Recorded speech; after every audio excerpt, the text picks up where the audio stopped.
Hello, everyone, and thank you for being here for our FCI Live 2024 series. This is our first day kickoff. This is our second session, and this is Going Mobile, launching a co-op app with Tom Wickersham of Rooted Carrot Co-op Market in Cedar Falls, Iowa, and Chris Rouw from Far Reach. And they're going to be here telling you about their co-op's experience, and then Chris is the developer's experience of creating a custom app for their startup food co-op, the goods, the bad, the neutrals, and everything in between. You guys have been asking for this topic. There's been a lot of curiosity about doing this. Not too many startups I know of have.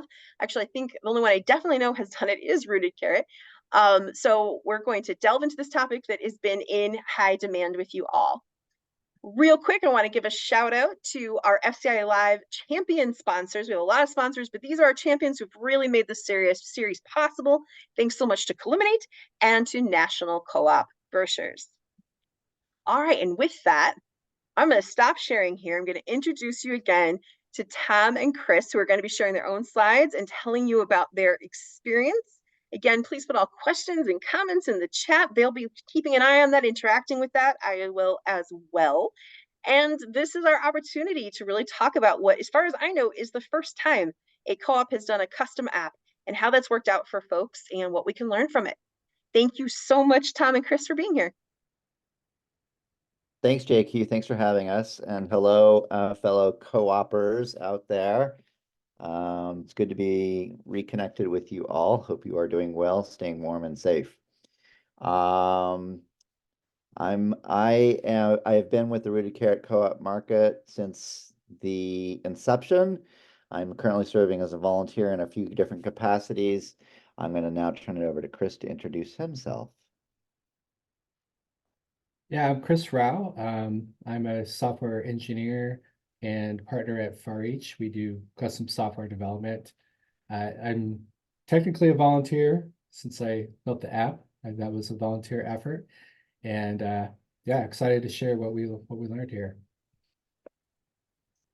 All right. Well, we're going to jump in. I'm going to move slides. JQ, let me know if there's something that people aren't able to see or hear along the way. So let me start by first giving you a little bit of a background about the Rooted Carrot. We're going to try. There we go. All right. So we're located in Cedar Falls, Iowa. We launched in 2014. We currently have a little over 1,200 member owners. We are in stage 2B and have been for about 4 years. We just can't seem to get the right location settled. We did have a location for a while and conducted the first half of our capital campaign. When we launched that capital campaign in early 2021, we also were in the process of rolling out a mobile app at that time. So we had a little bit of excitement at that point. But the key thing I want to talk about is the community partnership program. So what makes sort of the background that made the app worthwhile for us? When we started this effort, we turned to local businesses and asked them if they would consider helping support this effort. And we started this community partnership program to incentivize people to become co-op member owners. The way this works is that a local business, say a local coffee shop, would offer a discount to co-op member owners during that startup phase, where there's no store yet to shop at. They could take their membership card to the local coffee shop and get a discount on their purchase there. We worked with, at the time when we started this, there were 20 or 30 businesses, and it's fluctuated over the years, but it's usually hovered around 65 to 75 local businesses that are offering maybe a discount or a value add, right? So if you purchase this and your co-op member, will throw in this as well. So that's real critical to understanding kind of the origins of our app, is that we had this program that we spent a lot of time spinning our wheels on how to get this information to member owners. There were lists of the businesses and what what their offers were on the website that needed updating.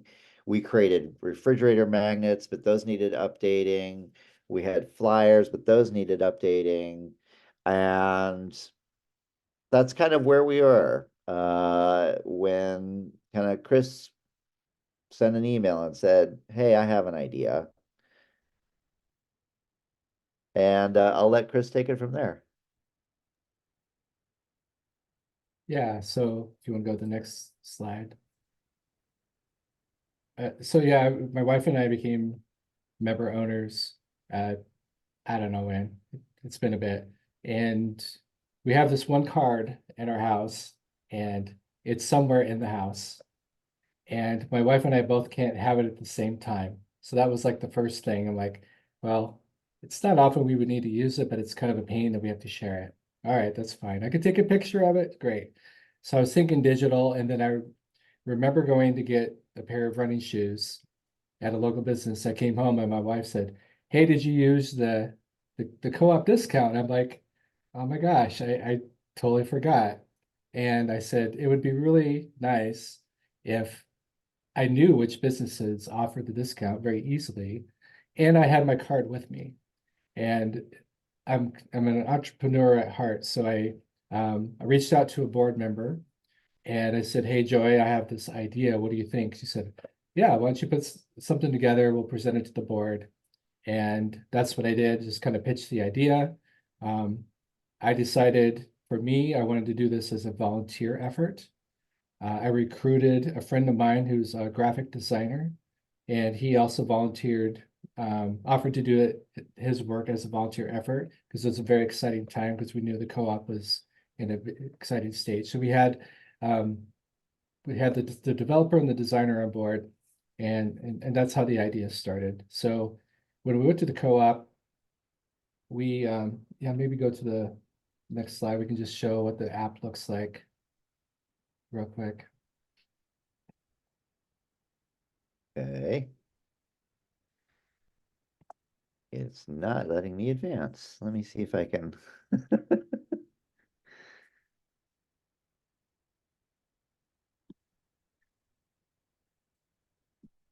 There we go.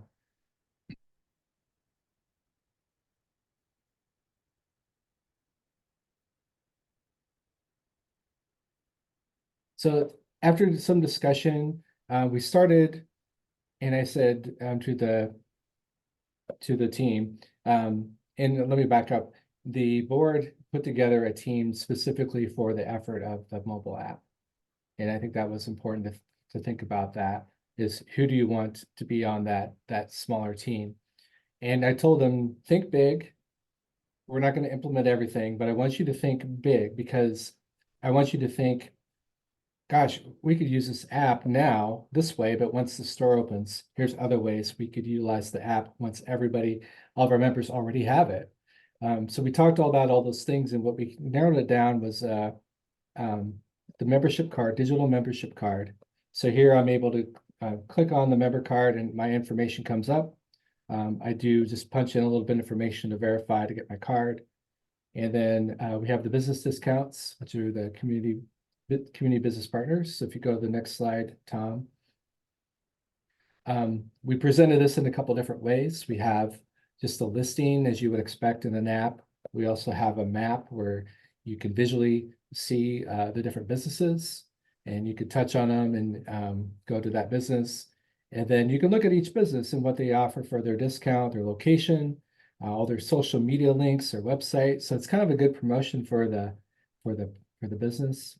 And then we implemented some favorites. So if you had a few that you always go to, if you didn't have to search for them, you could just go right to your favorites and they just come right up. And basically the way I use the card is I figure out, or the app, sorry, the way I figure out how to use it, figure out which business has a discount, And when I go there, I pull out my app and I show them my discount card right on that other screen, and they give me the discount. No one's turned me down yet. So. Okay. All right, so next up, just want to talk about the process that we went through for creating the app. And I touched on it a little bit, but I want to kind of go back and go through a little bit. And this is no different than the way I would work with any client, any team. Is the first thing really important is from the co-op's perspective, it's good to have stakeholders in a team, smaller team, 3 to 5 people probably, and those people can go out and get all the input and feedback from all kinds of people, from the businesses, from the members. It's good to have a really broad perspective, but I think it's also important to have a reasonable size team working on this. Otherwise, it's hard to make a lot of traction. And within the team, I would say have one person who I would call the product owner, the person who makes the decision, the person who works directly with the developer. You don't want to have the developer working with 5 or 6 people. It's always more efficient to know, like, oh, I get my direction, I get my priorities from this one person. So setting up a person who can represent the co-op is important. Define, like I said, dream big, start small. So what I mean is throw out all the ideas that you would ever want in an app. And then, so that's the scope. And then start narrowing down what you really need in the first version and maybe even the second version. But prioritization is really important. What do you really need to launch the app? And it needs to have something of I call it meat, because like when you submit to the Apple App Store, they don't want an app that just is really oversimple, because they want their apps to have some decent functionality. So if we were to go live with just the digital card, that might have been okay. And definitely okay for Google Play, but Apple might have been like, this is kind of too simple. So it's nice to think about, at least a couple features that would attract people to get them to download the app and put it on their phone. So as we're building the app, I'm able as a developer to push out test versions to various people. And they could be on the team, or they could even be beyond the team, the main team, and to get feedback from, is it working the way you expect? Is it user friendly? Is it too complex? All those things. Get the feedback as it's going, and then keep iterating until you have a good point, and then you launch. And when we launched, one of the things I thought went really well was we coordinated it with the launch of, like, I think it was the capital campaign, Tom, part of that. And so we talked about that, and then I came on and we did a brief demo of what the app was and built some excitement around it. And so one thing I've learned is, as you promote things like apps like this, you'll see an uptick in usage. And so you have to kind of keep this type of technology, these types of things on top of people's mind. Oh yeah, I have this app. Because if you don't have a reason to go to the app on the daily or weekly basis, you kind of forget about it. So that would be something to challenge you guys with. What kinds of things could you put into the app? Like one thing that feedback we've received that we're considering is adding community messages. So like pushing messages to the app that are also sent out through like email or on the website, pushing that to the app so people have a centralized location to see the messages from the co-op. So I think I'll pause here and see, this might be a good time for some questions before we move on to the next slide.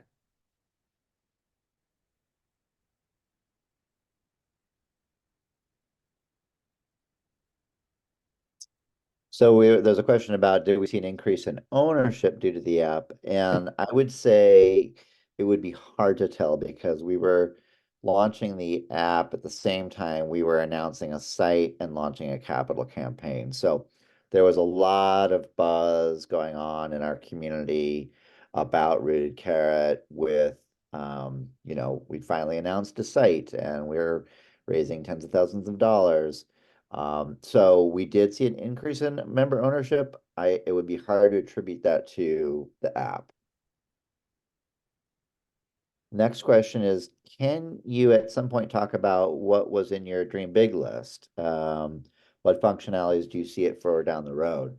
And I know, Chris, you kind of hinted at the idea of sort of information sharing, sort of kind of our newsletter quality that we send out, that information could be included or found in the app.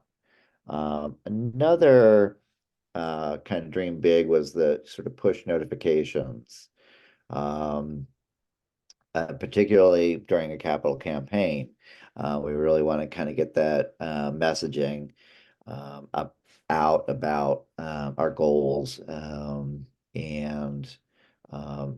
getting people to help spread the word about our campaigns. So those were kind of a couple of our dream bigs. Chris, do you remember anything else from 3 years ago?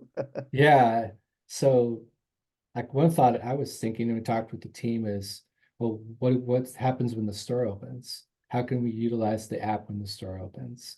How can we integrate this with point of sale systems? How do we integrate it with other systems that you're coming into the store to keep people using it more and more and more? So that was, we didn't get into a lot of details because we're kind of far out, but that was something I thought was, for me, really intriguing, because taking an app into the store and be able to do things like, here's the thing, you scan it, it knows who I am, it can give me my discount or whatever I get when I'm at the store.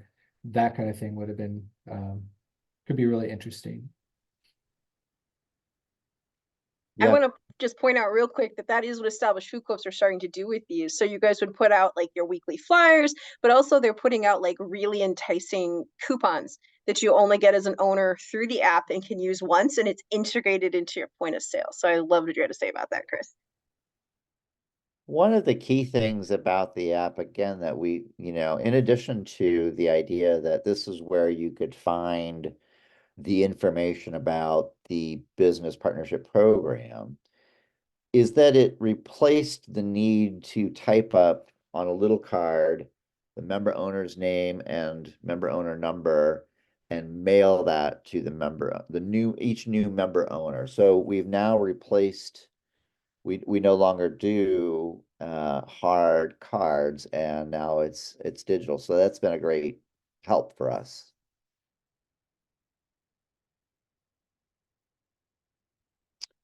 Okay. Well, I do know, let's see, I think we had another question here. And otherwise, I think we can move on to our next slide. Let's see here.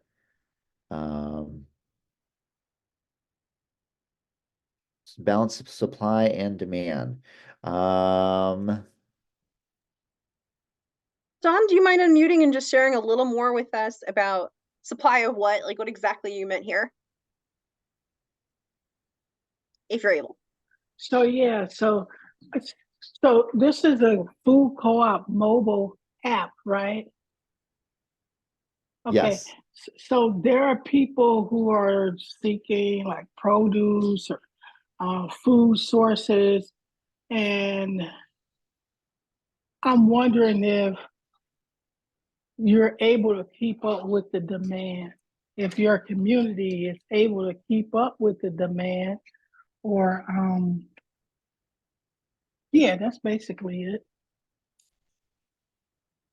Well, so I think it's first important for me to reiterate that we are a startup effort. We still don't actually have a site yet. So we don't sell any produce. We don't even sell any t-shirts anymore. So we don't have any supply.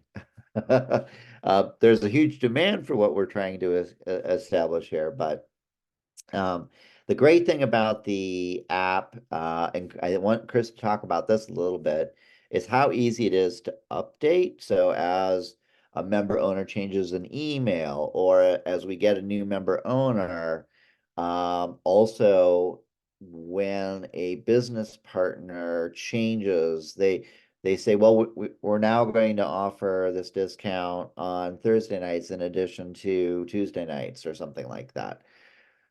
They have the right to change their offer, and we can update that pretty quickly. So Chris, do you want to talk a little bit about how we update those two pieces of information?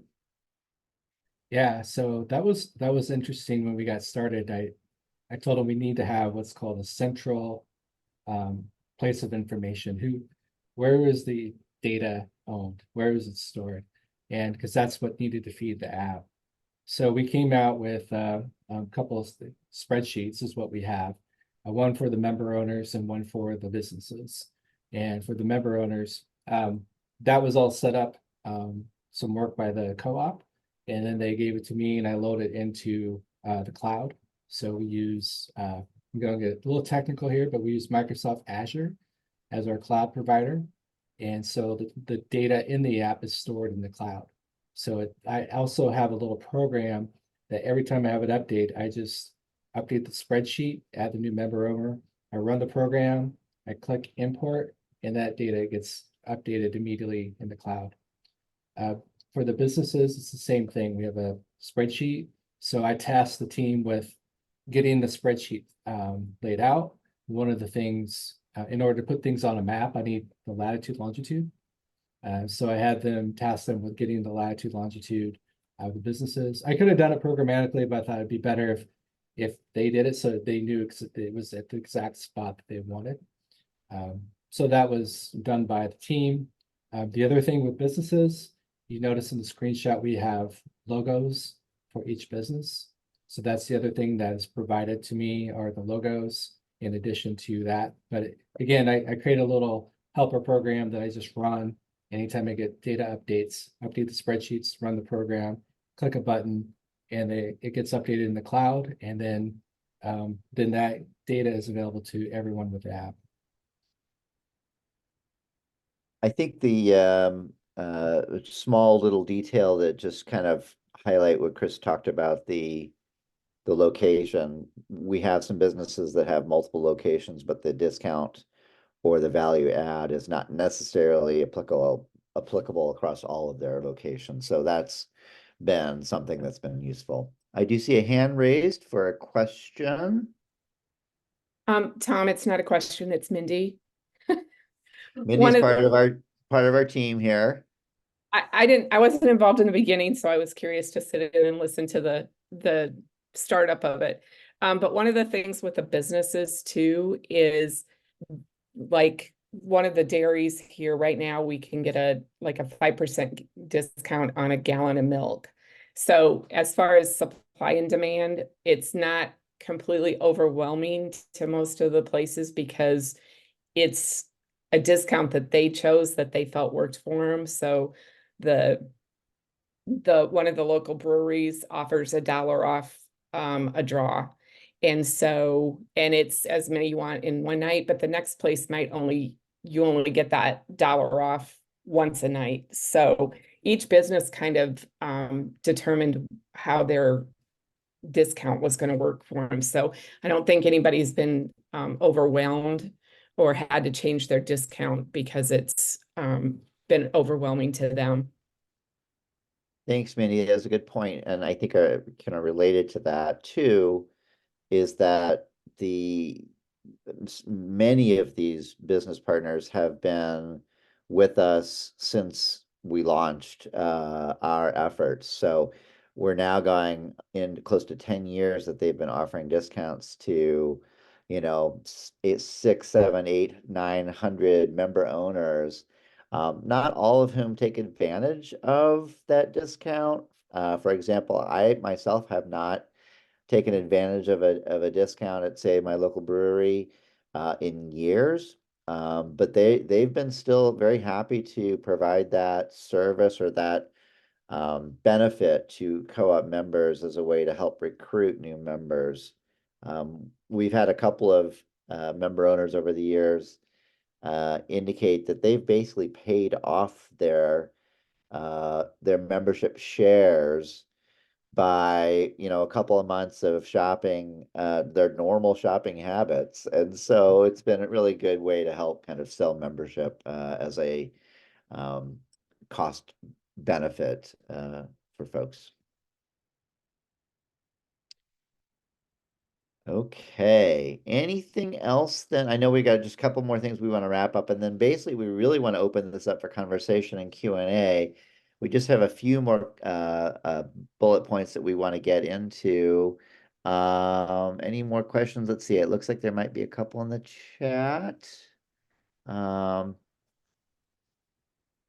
Okay, right now it is manual process to update the spreadsheet.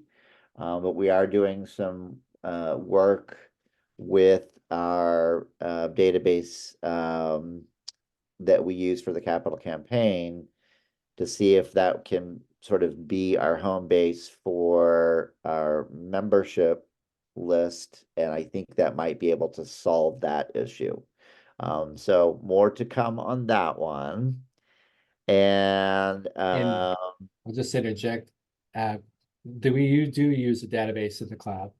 So it's not just a spreadsheet in the cloud. It actually, the database gets loaded from the spreadsheets grant.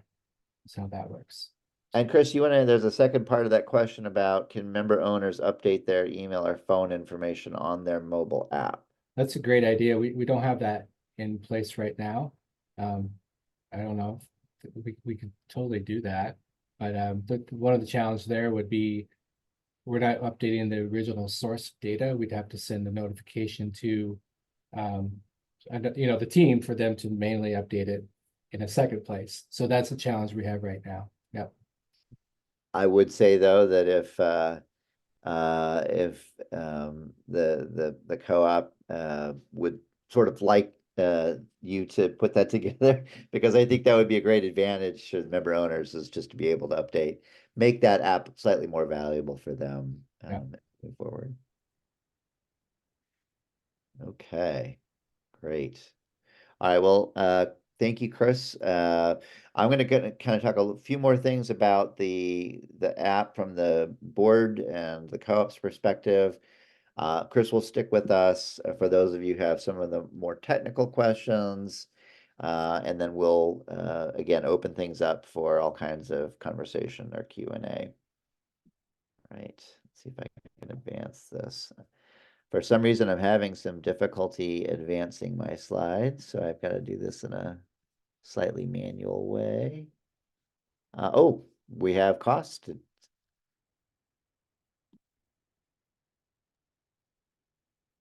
Okay, so Tom asked me to put together some my thoughts on costs. So the biggest cost is going to be upfront, building the app. So I volunteered my time, so it was pretty inexpensive for the co-op.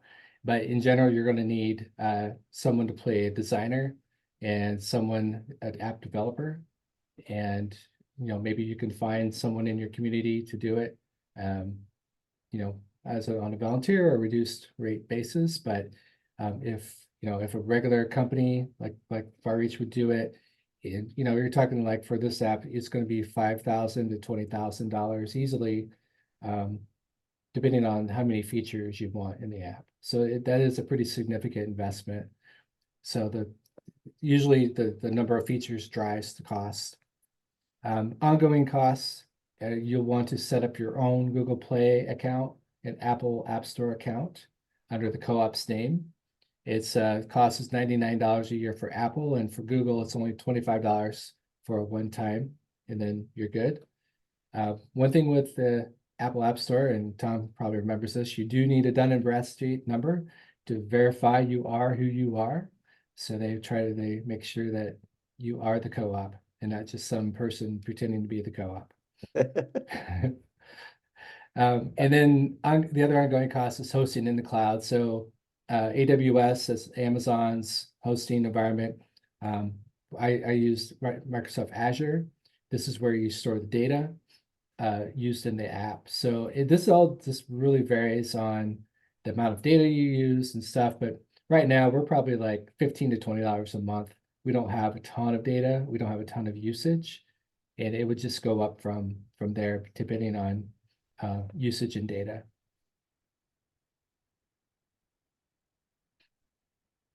Okay. So just a few kind of thoughts about this experience that we've had since we've had this app.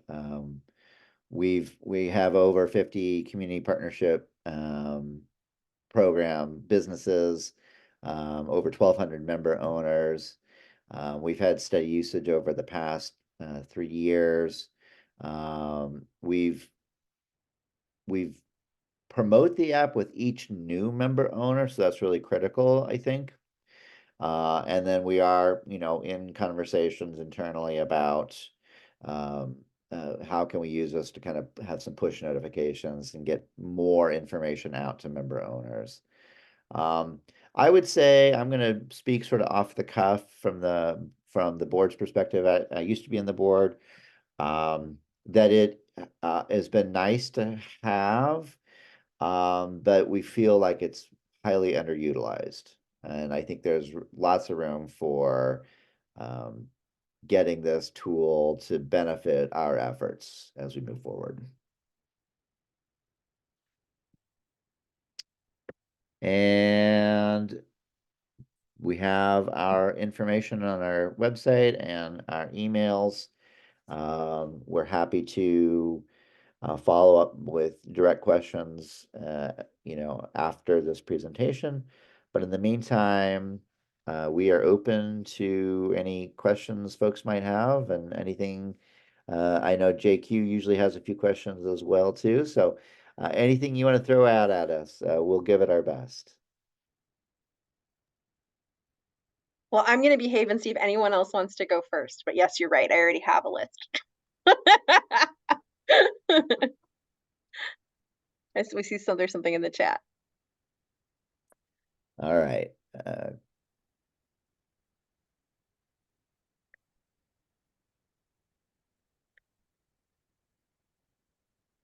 All right. So, Chris, do you get that question? Yeah.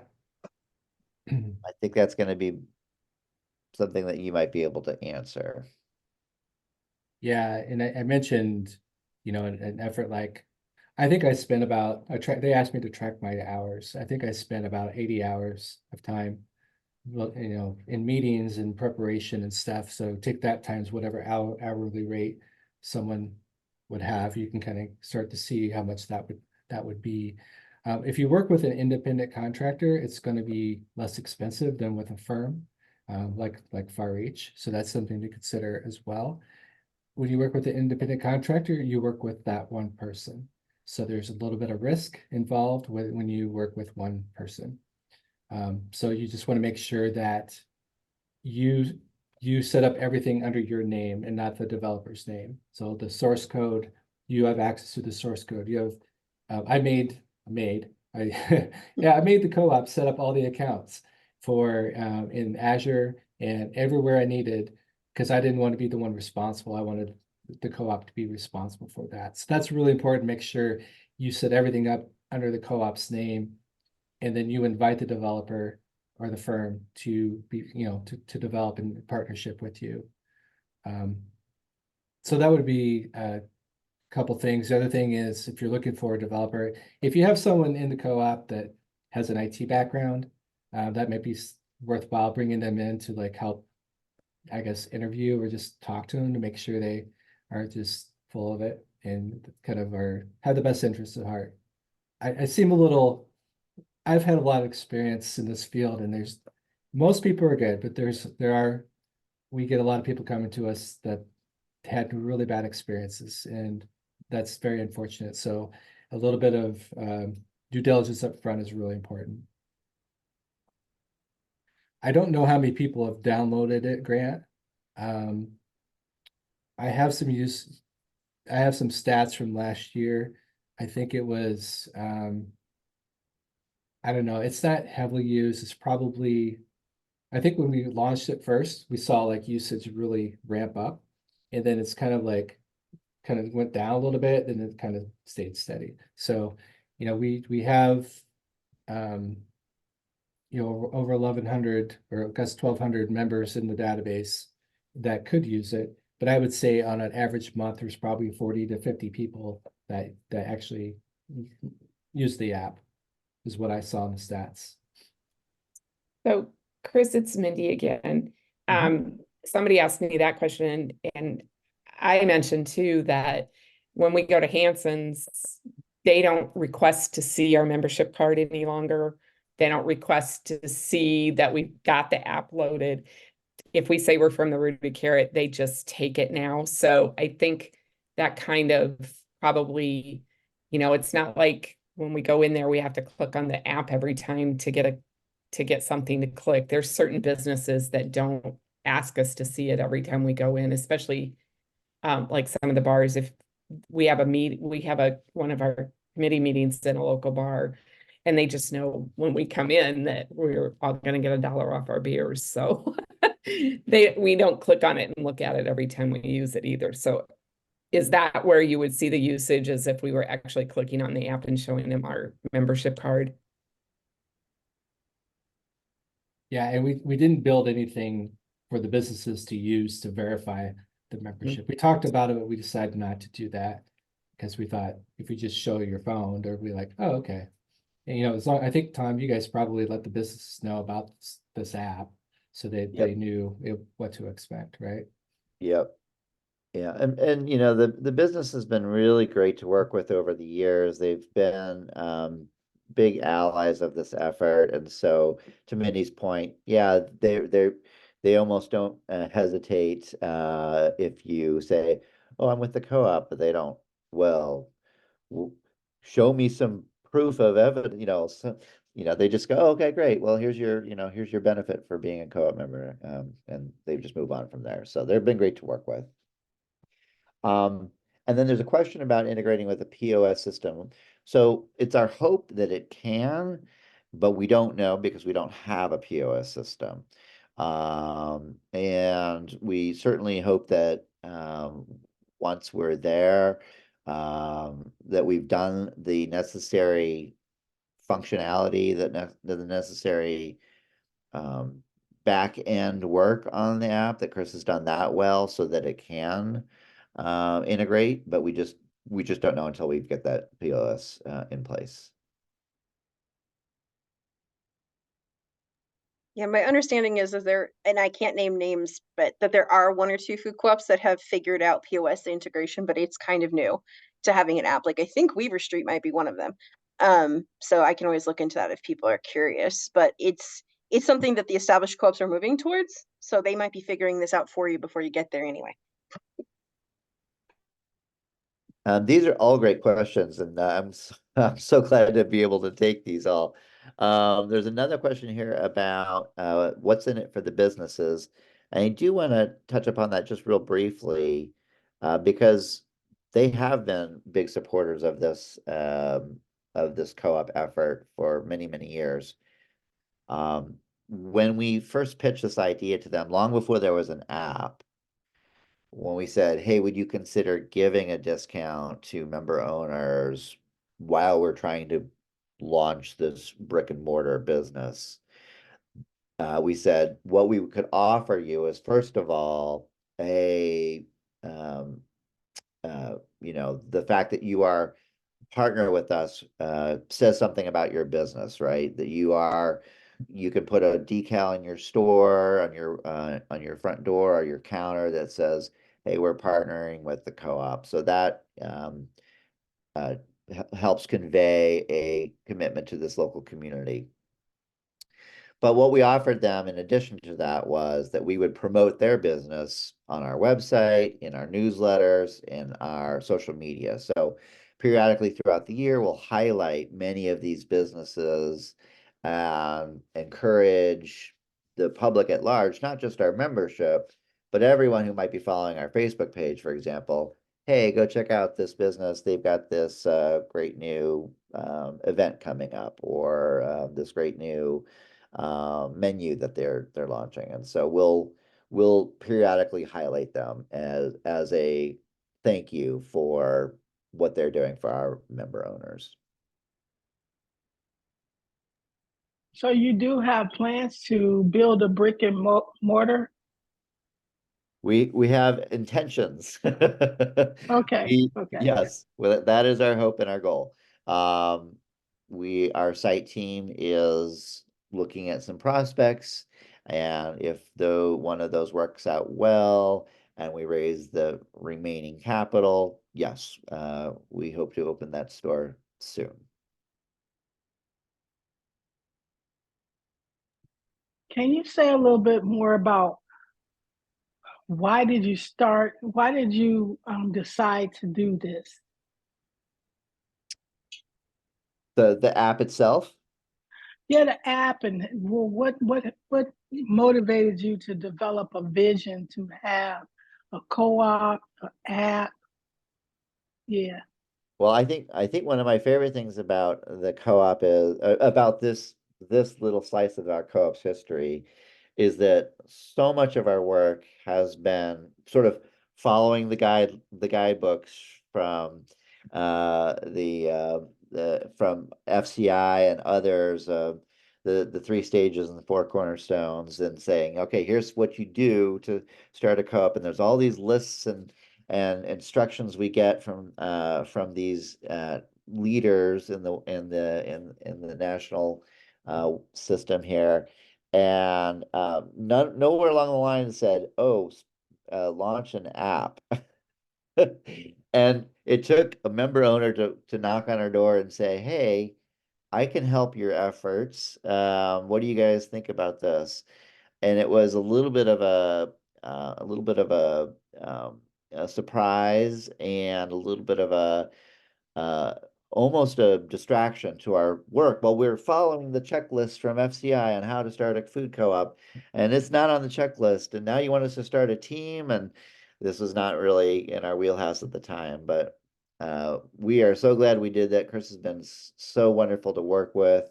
I know there are people like Chris in each of your communities, and I just hope you can find them and get connected to them. So the app really came from a volunteer, or not even a volunteer, but someone who wanted to volunteer and said, "Here's how I can help your effort."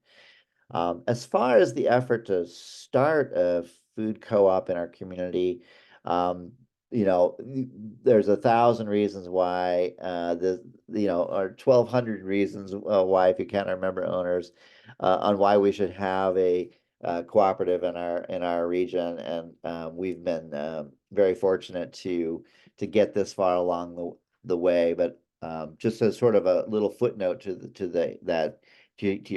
your question, Don, we did have a kind of a locally owned small um, uh, organic uh, leaning grocery store that closed.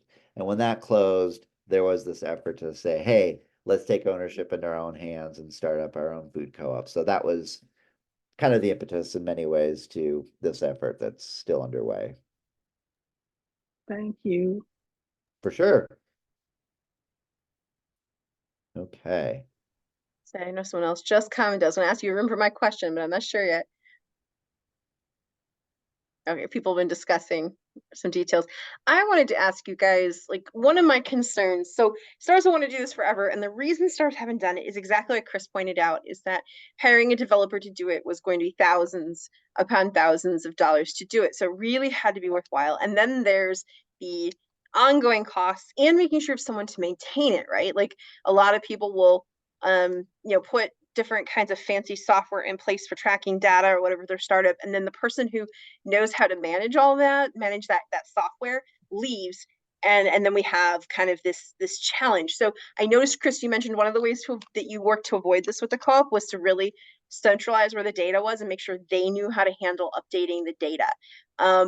Any other thoughts from either one of you about like how to keep this manageable for the co-op, in addition to everything else they're doing, and not like fully reliant on really high priced developers once it's launched? Well, Chris, I think I'm going to jump in. It really doesn't take a lot of effort at this stage of the app's use right now. The fact is that when we sort of dreamed big and when we were dreaming, we understood the limitations of volunteers and the limitations of time, and understood that in the big checklist of things to do to start a food co-op, having a mobile app was not on that list. And so while that would help our efforts kind of on the external sense, we really knew that it wasn't going to be critical to securing a bank loan, or critical to hiring a GM, or critical to, you know, those big things. So we really were intentional about getting this out there that made sense, that really worked for this little part of our unique co-op startup effort, this business community partner program, and leave it at that for the time being. And that's, I think, kind of where we said, okay, if we can do that and Chris is willing to help us, then yes. Chris, you want to add anything to that? Yeah, just from the maintenance side, when we get, so I talked about these spreadsheets that have the data. So when someone has a request for a new member or a business change, they send me an email, I update the spreadsheet. I have this little program I run, and it updates the cloud. Now I could have built like a web portal that the co-op could log into to manage all this data, right? But then I would have to build another application, which costs more money, and that has to be hosted, which costs more money. So we decided to just keep it really simple, and I was willing to be emailed whenever there's a request and make that update.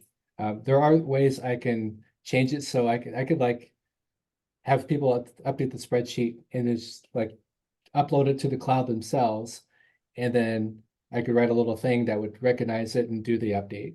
And I might do that because I don't want to be the bottleneck. But to build a whole platform to manage the data is just something, you know, someone might try to sell you. And maybe you don't need it right away, but maybe you'll need it at some point. So you just have to be there's pros and cons with everything with software. Developers are going to tell you they can build about anything, which is about true, you know, but it does come with the cost, and it's just cost and time and stuff. So yeah. So Good it's question. actually not too much to maintain. Doesn't take a whole lot of time. I know also that startups have been looking at this for many different reasons. I can't remember which one, so forgive me when you watch this video, Brooklyn, but either Central Brooklyn Startup Food Co-op, or there's a Western Brooklyn Startup Food Co-op as well. One of them has really wanted an app specifically. They're running kind of on the Jam City Market model, for those who know. So it's more of a historically redlined community, predominantly Black. And they did a campaign where they had everybody send them photos of their food receipts, so they could kind of see how people in the neighborhood spent money. And they had people who collated all that. And so Western Brooklyn or East Central Brooklyn's hope was to have an app where people could like upload those photos. Like, and there could be almost like a ticker saying, we've heard from this many owners showing us receipts or whatever. It feels like what I'm hearing from you, Chris, is it could do whatever you wanted it to do. That's probably a potential functionality, but to think about if you want that functionality long-term enough for it to be worth building an app. Am I hearing you right? Yeah, everything you want to do is it takes time and effort.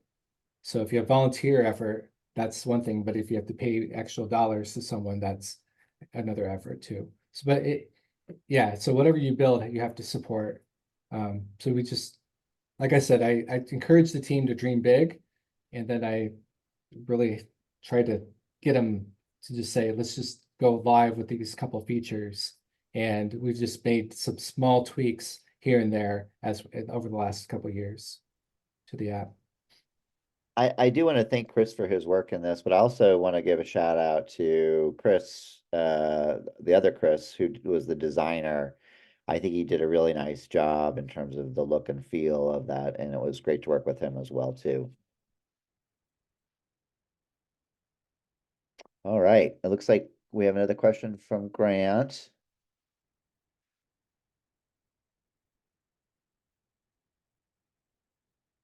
Yes. Oh yeah, there's no, yeah, well, thank you. Yeah, so certainly we're very proud of this app. We're very proud we launched it.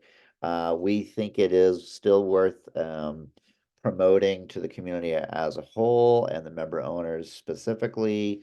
And we want to encourage them to continue to use this and download it if they haven't already downloaded it. We think it's a wonderful thing to sort of help remind people at the odd times when maybe they're just sort of bored and looking at their phones. Oh, there's the Rooted Carrot app on my phone. So it is another tool in the arsenal of tools that we have to keep people engaged or aware of the work that we're doing. And we're excited that there's still functionality that we can still roll out. We haven't gotten there yet, but we're excited that it can move in that direction. So thanks, Grant.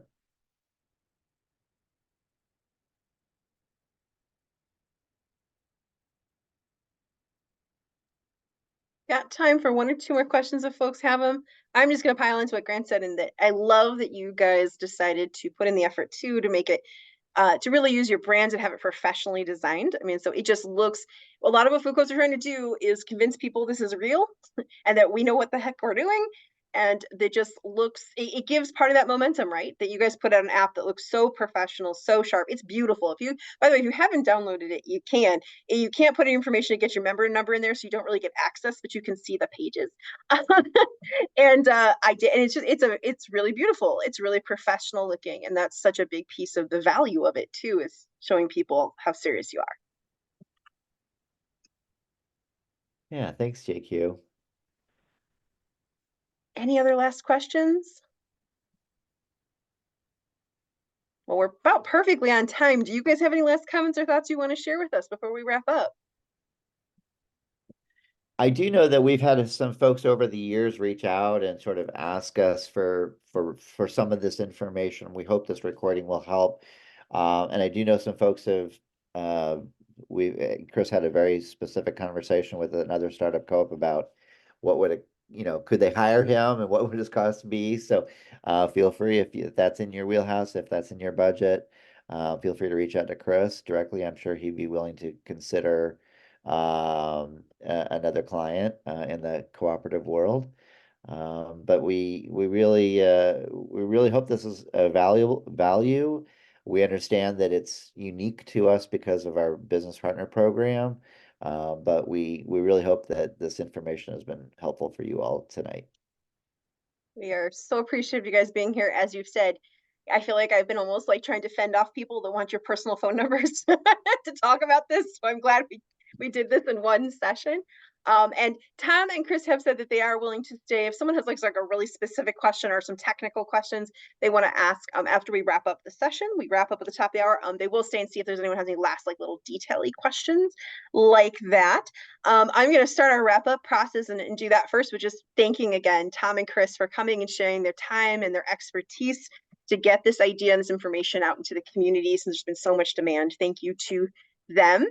I have put in the chat a link to a survey, please. I know it's a little, but we ask at the end of every session. It's like a 1-2 minute survey. And the reason is because it really helps us make sure that this series is what you need and what you hope for. If you could fill those out, that'd be phenomenal. You'll also get it in an email in about a minute or two, as well as a part of our wrap up. Real quick, coming up tomorrow, we have a co-op approach to data sharing and gathering, kind of building on this. This has a topic you guys have been demanding for a long time. Noemi Gizpek, who with the Data Commons Cooperative, will be here talking kind of big picture, philosophical, and a little more practical about this topic. We have very high registration for that. If you want to join, you still can. Go over to our website and get registered. And then in the evening, Building Justice, Envisioning White-Led Startups with Patrice Locker-Anthony. And if you've ever worked with Patrice before, you know this is an area that she's phenomenal. She's going to really talk through not only like how do we envision our co-ops to, invite everyone in? We're really looking at the ways that white supremacy can accidentally become part of our organizing and how we address that. If most of our leadership is white, or if we're serving a predominantly white community. So join us for that. And then on Wednesday, another high demand topic. You guys gave us some great topics this year. Thank you. People really wanted to talk to rural co-ops. We mean not like USDA rural 30,000 people. We're talking 2,000, 1,000 less people. There are food co-ops and communities that size that are thriving. People wanted to talk to them and hear about it for our rural communities. So we have a special session set up just for you guys. Thank you to our sponsors, all of them. We're really, really thrilled with all the support. Thank you for making this series possible. And with that, I am going to try to stop recording.